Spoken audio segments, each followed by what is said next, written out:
please let me know. Thank you again for being here this evening.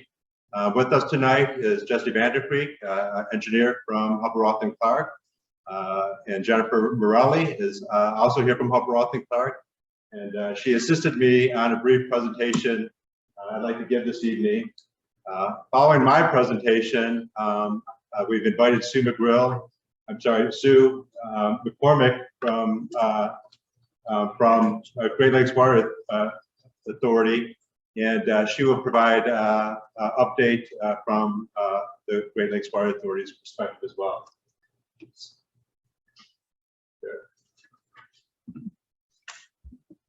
So it has been a particularly challenging month for this community, for our residents, our neighbors, and our community at large, with the major flooding that we had on June 26th.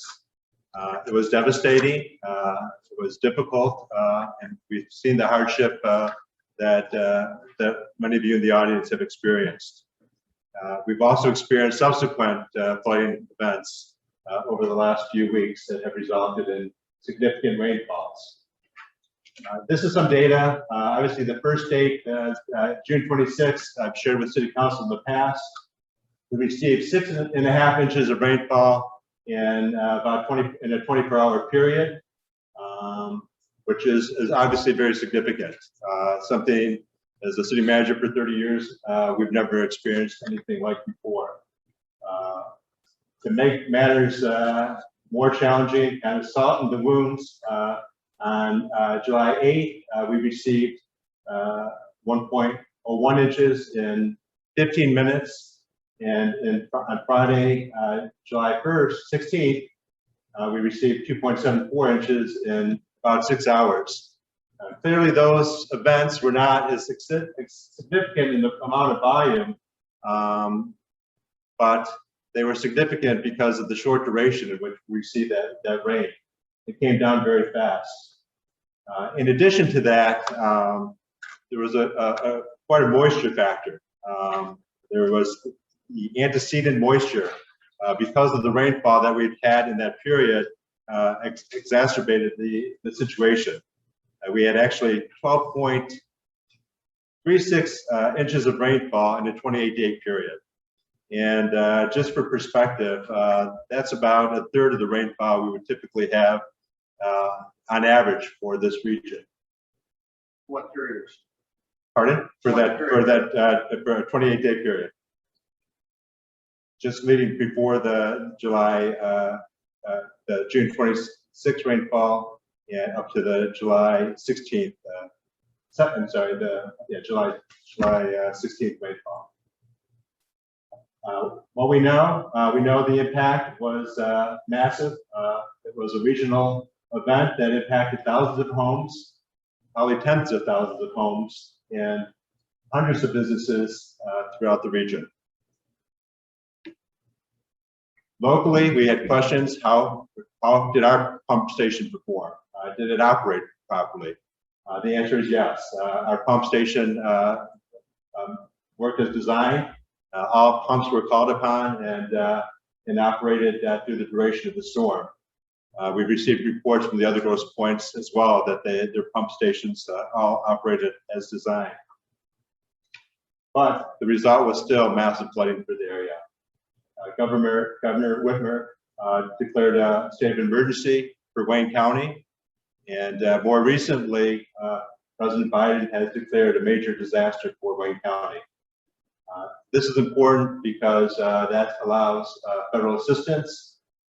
FEMA, as you know, has been in the area, and they will be back in the area.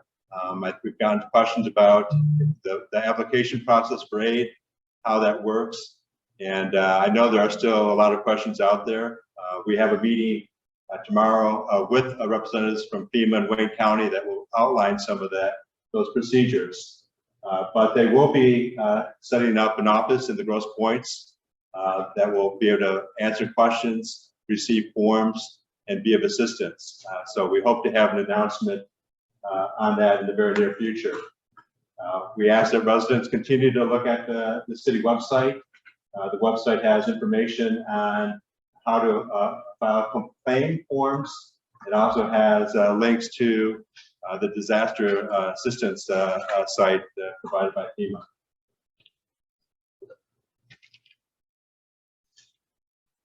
How did this happen, and what we know? We know, obviously, that it was an unprecedented amount of rainfall that we experienced on June 26th. But the question is, what we want to know is how do we do better? How did our system react?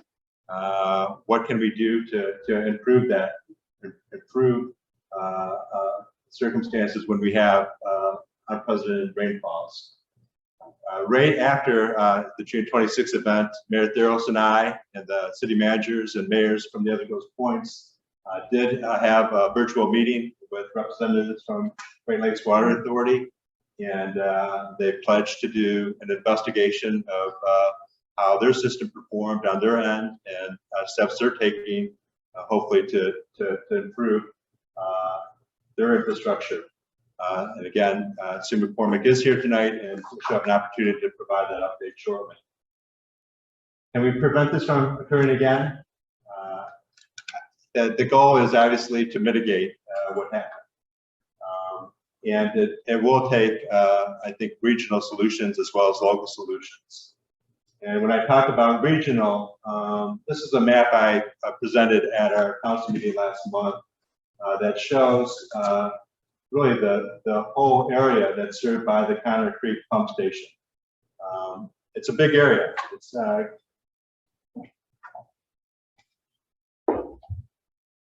Grosse Pointe Farms makes up a small piece of the pie of this area. Our Kirby Road pump station, one line that goes ultimately to Connor Creek. Connor Creek, that's kind of a cloud that really represents more than Connor Creek. There's a series of pump stations, releases, and a lot of infrastructure that this whole region serves. So our solution is going to be important, what we do, but it is going to be important what happens to our north, to our south, and to our west. As you can see in the gray areas, these are areas that have had sewer separation. Grosse Pointe Park, a majority of Grosse Pointe City, and about half of Grosse Pointe Farms. And despite our efforts locally, we were not immune to the devastation of the flooding that occurred. And that's something obviously that we are looking at very carefully. Historic efforts. We've done separation in the Lakeside District, and we've installed restricted catch basins. We've installed a backup generator and upgraded to the Kirby Road pump station. We've done numerous investigations and studies, and a more recent study that we'll talk about in a minute. But that total cost represents about $25 million spent in the last 20 years on major infrastructural improvements, excluding our normal maintenance, where we've spent many millions of dollars in lining mains after televising and cleaning mains. So that's an ongoing process. Our current efforts are to look at additional sewer separation. We're looking at adding a pump station and a force main for storm sewer, and partially separation of an area south of Grosse.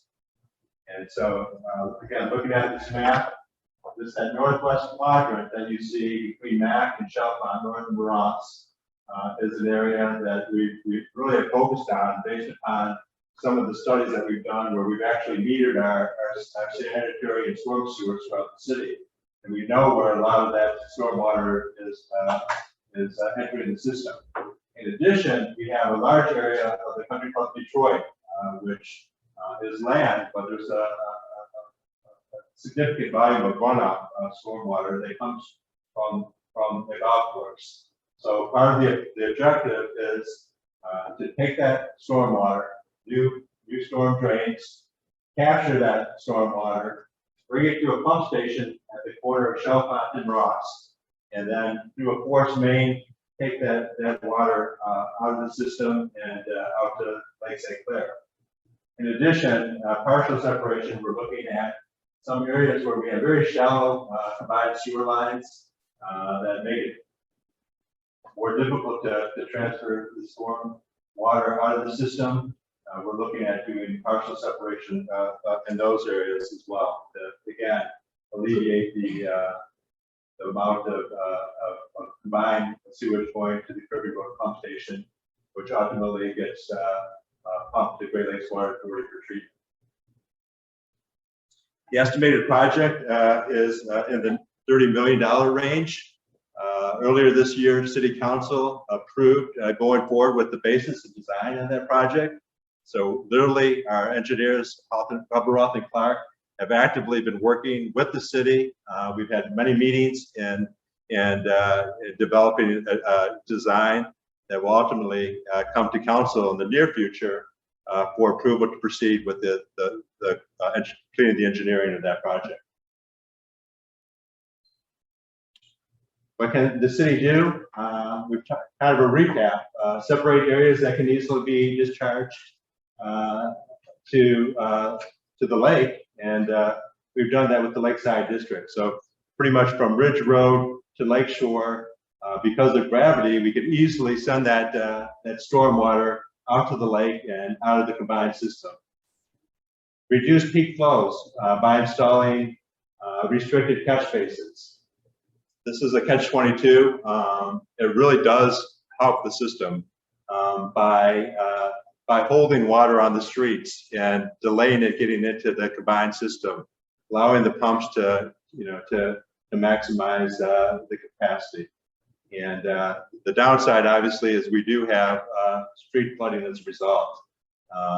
It's usually not long term, but it delays the water leaving the roadways and going into the sewer system.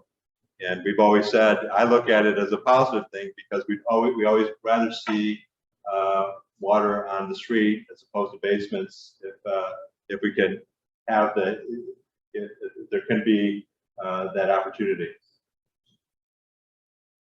We're looking at a sewer site to determine the most cost-effective way of separating stormwater out of the combined system. And again, that's been done.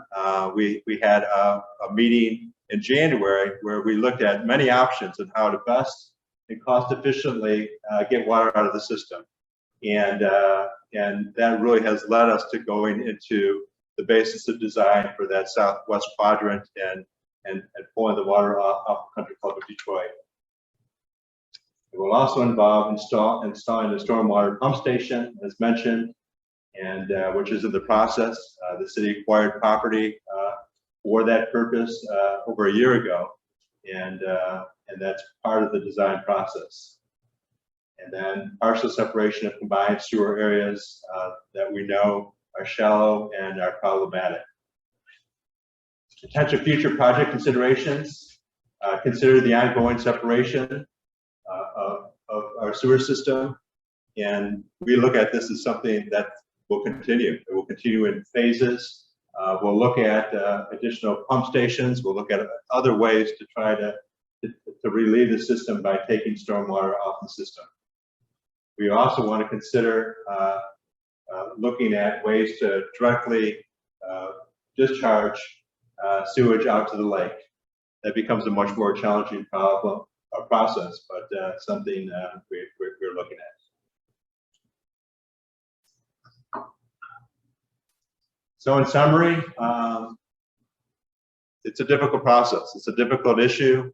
These are unprecedented storms that we faced, and we feel there are opportunities, though, to help mitigate some of the suffering that residents have experienced. We are doing things internally as a city that has been ongoing with some major plans in the works, as discussed. But we're also looking at regional solutions and looking at how we can address a large system that impacts so many communities. With that, that's the end of my presentation, and I ask Sue to come up and give an update on behalf of Great Lakes Water Authority.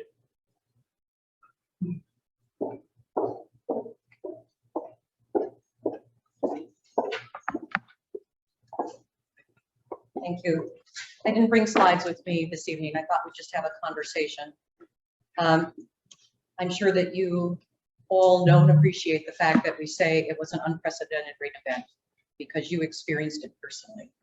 And none of us feel good about service levels that don't meet our citizens' expectations every day. But some things are not always totally in our control. Mother Nature's one of them.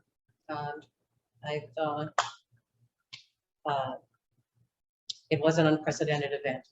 In Detroit, we had more rain on some of our rain gauges than you identified here. We had up to 9 inches of rain in 19 hours. And so it was certainly unprecedented. And of course, in Detroit, the rain falls in a combined sewer system.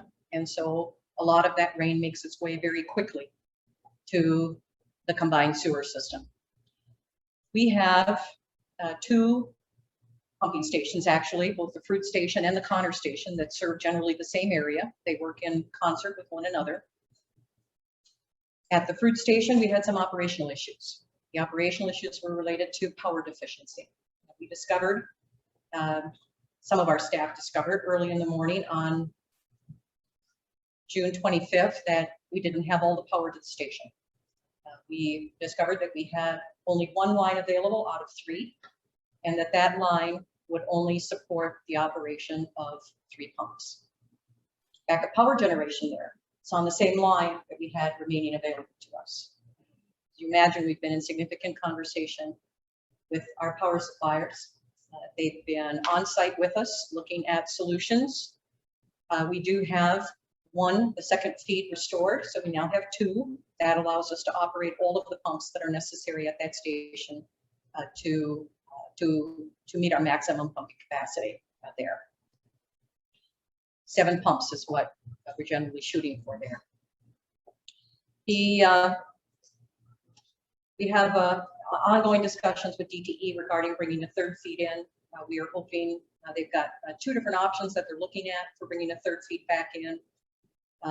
We're probably looking at somewhere from their estimates, perhaps within the month, to have a 3rd feed. The 3rd feed is really the reliable piece, right? 2 feeds that are needed in order to operate all our pumps, the 3rd feed. So in the event that there is an issue with a feed, you still have enough power to run all your pumps. So with only 1 feed available, we were severely limited, not by pumping capacity, by electric. Now this really brings, I think, the idea of resiliency to the folks in a different way than we've ever thought about it, because we are so dependent on one another in these utility services. We're in partnership with our local communities, and we each have things that we can do, but we're also in partnership with our electric utilities, who are critical to our operation, and frankly, they've got their own issues in a storm. So we've got to make sure that when we're talking reliability with them, that we're face to face and looking at all of the different kinds of issues that can impact us both, and making sure that they understand our resiliency needs as they're planning for theirs. In the Connor Creek Station, frankly, we had a little mechanical failure on a very challenging old pump station that has vacuum climbing lines that feed the pumps. Now understand, in this particular situation, for either of these pumping stations, the only way that we can run the facility under pressure is basically when you have a storm. We have to have flow in the system in order for these pumps to run. You can't run them on deadhead. We've recognized that in the Connor Creek facility. We're out for design services with an intent to replace the station, and we have planned about a $250 million investment to replace Connor Creek and to do more significant upgrades in Fruit. We've done many upgrades over the course of the last 5 years, but the most significant upgrades are yet to come because they involve, in the case of Connor Creek, property acquisition, an entirely new station, because we can't retrofit a station like that in process and maintain capacity in the system. So it's a big investment, and it isn't going to be done overnight, I'm afraid to say. And so what we can do is what we're doing with these after-event investigations is look for our after-event evaluation to tell us the kinds of improvements that we can make interimly, and also to take a look at, were there some things operationally that we could have done differently? are there standard operating protocols that we can change? They're not evident to me today, but there may be some that we discover in the process. We do know that the electrical configurations within these two pumping stations can likely have some changes in the near term that would improve power reliability within the stations themselves.